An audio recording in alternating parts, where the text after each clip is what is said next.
पी करके सो करके रात बिता लेना, लेकिन अपने बच्चों को जरूर पढ़ाना, अच्छा तालीम देना, अच्छा शिक्षा देना।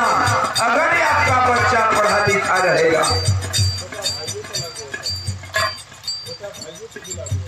एकदम, तो कोई जरूरी नहीं है कि आपका बेटा सरकारी नौकरी खोजेगा।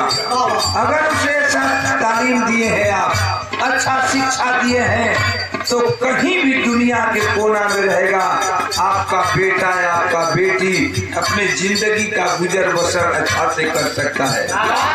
इसलिए मैं कहता हूँ क्या 1000 रुपए का पुरस्कार दुलारे कवि भाई बतौले ना कि ये छोटा भाई पर भी लागू हो रहा है।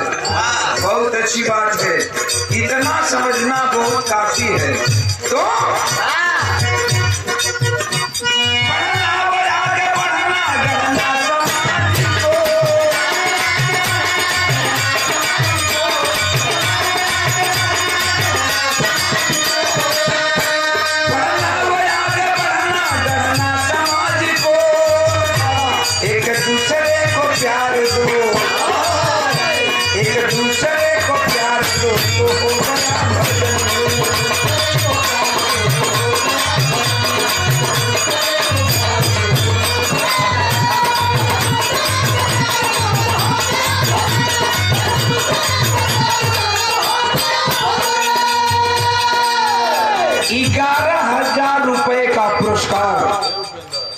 ₹11,000 पुरस्कार दे करके हौसला बुलंद किए भाई सत्यनारायण यादव, सत्यनारायण पहलवान, अंतर्राष्ट्रीय पहलवान सत्यनारायण सिंह यादव, रामनगर, पुराना पोखरा, कुतलूपुर।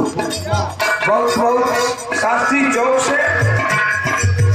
चौक से देना, लाल बहादुर शास्त्री चौक से सत्यनारायण पहलवान 10,000 रुपया, 11,000 रुपया का पुरस्कार। मालिक सुखी रखे, कमाई में बरकत हो। क्या भैया क्या बता दी, बहुत बहुत प्रणाम। मालिक सुखी रखे, सत्यनारायण जाना और कमाई में बरकत हो, हमार शुभकामना हो। कहना बका क्यों कर रहा झमेला, जाना होगा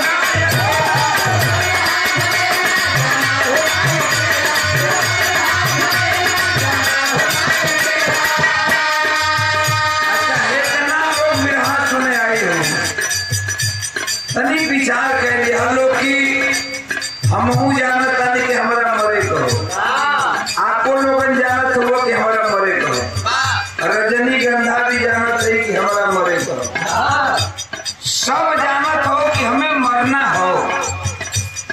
जब सब जानता कि हमें मरी जाए कबा, तो हम कही ना कि घमंड कौनी काम कबा कि हम प्रकाश कवैया हैं, तो हम रजनीगंधा हैं, तो हम फलाना बाबू साहेब हैं।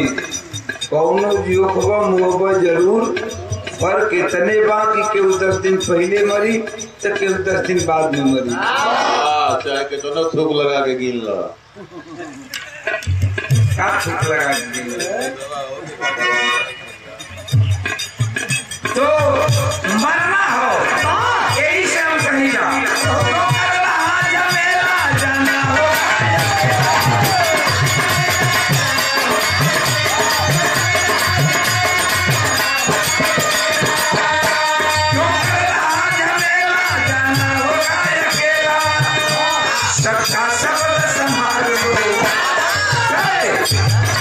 सबका शब्द संभाल लो।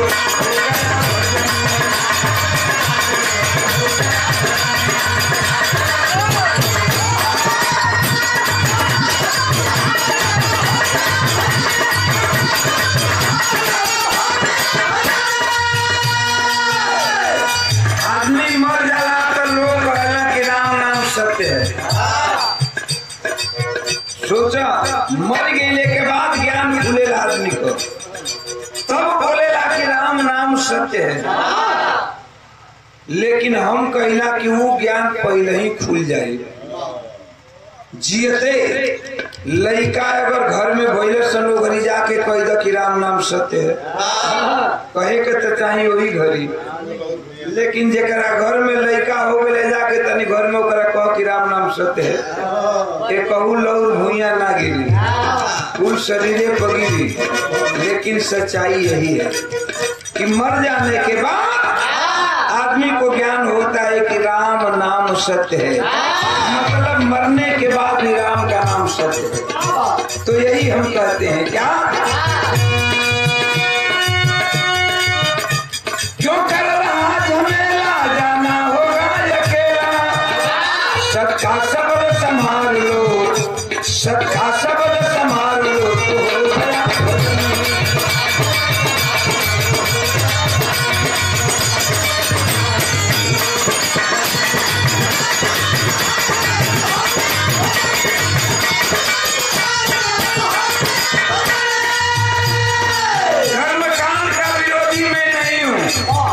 कर्मकांड का मैं विरोधी नहीं हूँ, लेकिन पाखंड का विरोधी हूँ।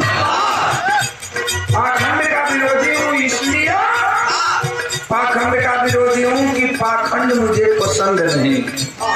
देखा आप लोगों से एक बात हम बताएंगे।